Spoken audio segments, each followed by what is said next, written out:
Idol, 1v1 tayo. Pag natalo mo ako, magpapakalbo ako. Sure ka ba? Baka di mo gawin. Oo, sure ako idol. Nag-practice pa ako. Papakalbo ka ha, pag natalo kita ha. Oo. Okay, tara. Grabe guys, magpapakalbo daw siya pag natalo ko siya. Totoo ba yan, boss? Oo, boss. Totoo to. Tsaka panisado ako dito.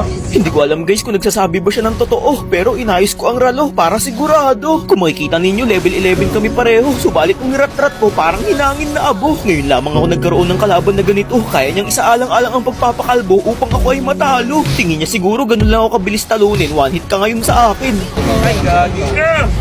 Sorry guys kung napahiyaw ako, muntikan na kasi ako sa tori niya. Sa kagustuhan ko magpasikat at magpabida, naisipan ko siyang pasukin sa loob ng base niya. Wala akong kamalay-malay, naka-winchalant na pala. Lahat tuloy ng nanonood sa akin na dismaya at labis akong napahiya. Sa ganyang sitwasyon talaga ako palagi nagkakaproblema guys, masyado kasi ako nakakampante eh. Imbis na lamang ako late game, ako pa ang nalulugi. Sa puntong ito nakita kong nag-ulti na siya, sakto naman yung sibat ko tumama. Hindi ko na sinayang yung tsansa, hinabol ko hanggat may lupa.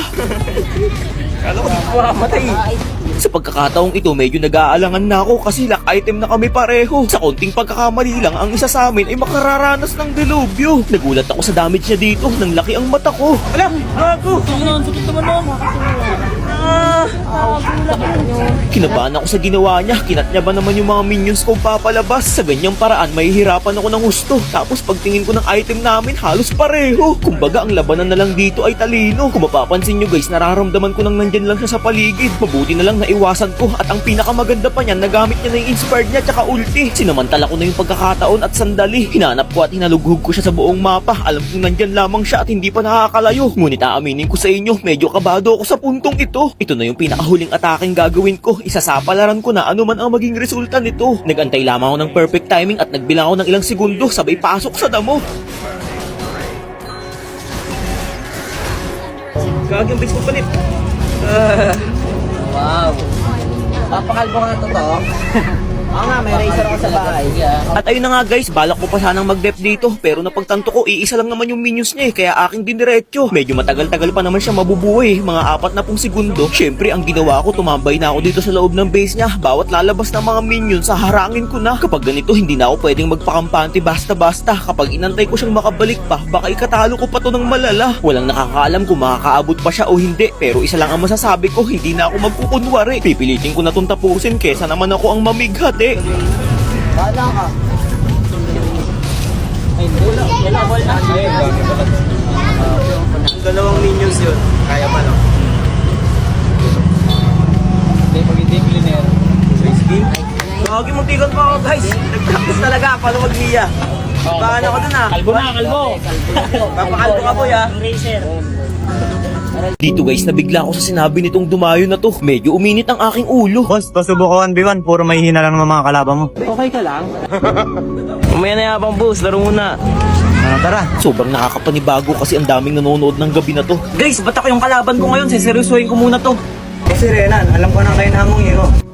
Alam na daw niya ang kahinaan kong hero pero ang ginamit niya ay si Leslie which is napakalakas sa Elry. Yun nga lang, naunahan ko siya kaya ang tanging niya lang magagawa ay umatras pero sa pagkapitas wala siyang ligtas. Na-counter niya ang hero ko guys pero ang galaw ko hindi. Buong laban namin makakaranas siya ng pighati. Kahit lamang siya ng buhay dito, nakipagharapan pa rin ako pero syempre hindi mawawala sa akin ang tumakbo. Imbis na umuwi, inuna ko pa rin magliporyo. Wala akong kamalay-malay, may nakaabang na pala sa akin peligro. Kung mapapansin nyo dyan, ang buhay ko na lang ay piso pero nabaliktad ko.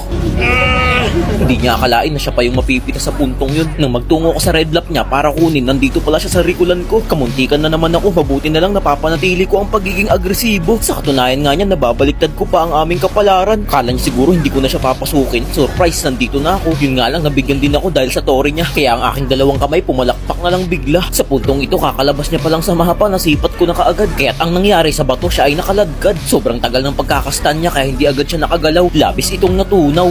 Kapag alam kong lamang na ako, nakukuha ko na lang tumayo ng tumayo. Kung nanaisin niya mang lumapit, parang kumain ng ampalaya sa sobrang pait ng sinapit.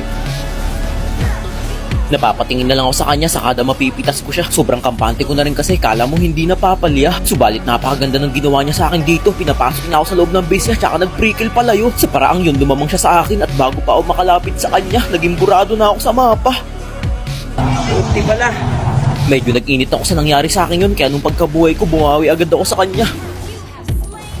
Bali 6-2 na nga pala ang score namin. Kahit nasa loob na siya ng tore, nagagawa ko pa rin tangkain. Pero ramdam ko nang humapdi na siya. Late game na rin kasi eh. Kita nyo naman oh, napakahapdi. Kung wala akong rose gold dito, baka ako'y nasawi. Kahit papano nangangamba na rin ako sa part na to. Kasi logi yung most gold dyan eh. Kapag late game na, kapag nakikita kong inuultihan niya ako, sinasabayan ko na. Nagdalawang isip ako dyan kung papasukin ko ba. Tingnan nyo, hindi ako nag-inspired. Kalkulado ko na rin kasi yung mga ganyan. Kapag hindi ako kaya, alam kong hindi sasabay yan. Bago ko tapusin yung game na to, kinuha ko muna yung blue bluff niya. Sa muli kong pagbabalik, makikita nyo na ang resulta. Huwag nyong ikukurap ang inyong mga mata dahil ito na ang huling sakuna.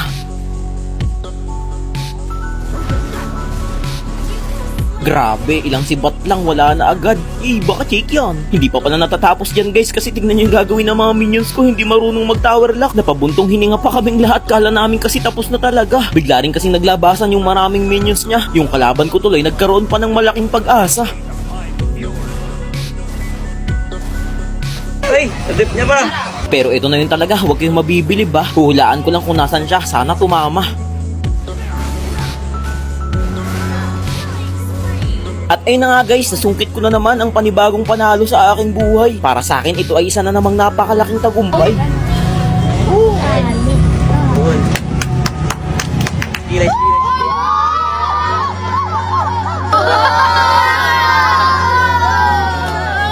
Sinong lalaro sa inyo? Ako boss, para makarinig ka naman ng dipit. Wala pa ata nakakatalo sa'yo eh.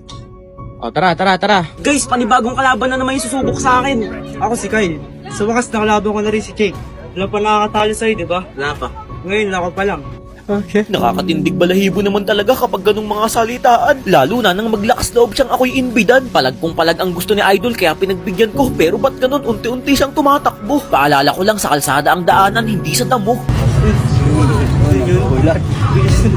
Parehas kaming level 9, patas na patas ang laban, nagkakaiba lang sa mga galawan. Low HP na siya samantalang ako nakapag-heal pa ako ng kaunti. Nung sinibat ko, inantay ko muna siyang mag-ulti palabas, doon na siya inabot ng pagkamalas. Ngayon lang ako nagkaroon ng kalaban na Nathan kaya lahat ng aking makakaya binuhos ko sa Elri. Sayang nga eh kasi isang one hit na lang siya dito, nakatakas pa. Pinilit ko namang habulin pero napakabilis niyang nawala sa aking paningin. Lagunos sana siya sa akin. Kung kanina nakatakas siya, ngayon sa bilis ng aking darili wala na siyang kawala. Kahit sino mapapangiti na lang at matatawa. Naging papel talaga siya sa akin sa game na to guys. Isipin nyo, makita ko pa lang siya sa mapa, inaasinta ko na kaagad. Sa gulat niya sa akin, napapaulti na lang ng sagad. Maswerte siya kasi mas inuna kong i-krill tong mga minions kaysa sa kanya. Hindi ko na nga sana susundan pero napansin ko yung red lap niya, sinusubukan niyang makuha. Madamot pa naman ako pagdating sa mga ganyang bagay. Umatras ka na lang kaysa antayin mo pa akong sumalakay. Bale, isang item na lang, lock item na ako. Samantalang siya ang nabibuild pa lang ay 3. Kung mapapansin nyo sa mapa, halos hindi niya na alam kung saan siya tutungo at pupunta. Habang ako andito sa midline, nagpapakasasa. Inaantay ko nga siyang mag-dip pero hindi ko siya masilayan kung nasan na. Pinanatili ko na lang maging agresibo, baka mamaya bigla na lang bumulaga sa aking likuran. Mabaliktad pa niya ang aming laban. 3-0 na yung score namin, hanggang ngayon di niya pa rin ako nabibigyan kahit na isa. Kung ang pag-uusapan naman ay ang level, kahit papano lamang ang bida. Tignan nyo guys, sasaglitin ko siya sa isang iglap. Inantay ko lang mag-cooldown yung first skill ko. Tapos kunwari magmiminions lang ako dito. Saka ako siya sinorpresa ng matinding regalo. 1, 2, 3, 4, 5, grabe, 5 hit lang. Napansin ko sa kanya ang labis na panghihinayang. Nang ma-4-0 ko siya guys, halos hindi na siya lumabas sa mapa. Kaya hindi ko na napigilang tumawa ng tumawa. Sa isip ko kasi multo ba ako para pagtaguan niya. Maswerte nga siya kasi ang sibat ko ay sinasadya kong hindi ipatama. Sa puntong ito, wala nang nalalabi sa kanyang mga tore. Lahat ay kalbo na. Lalo pa siyang mahihirapan kasi palabas pa lang lahat ng mga minions niya. Kinikrill ko na. Full build na rin kasi ako. Kung gusto nyong gayahin yung mga item ko, o ito, screenshot nyo. Para naman kapag nakalaban nyo ko, meron kayong palag kahit na papano. Huwag kayong kukurap sa gagawin ko sa kanya dito. Kahit naka-bloodwing siya, papawalain ko na para bang bula. Inantay ko lang yung mga minions waves ko, tsaka ko bubuuin yung kanina ko pang pinaplano. Umpisahan nyo nang magbilang ng 3. 1, 2, 3.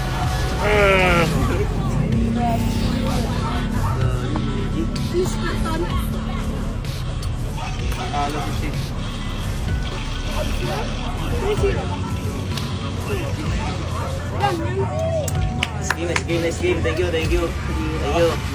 So, gusto naman pa sa akin guys, dahil lang kayo dito sa Gen 3. Next,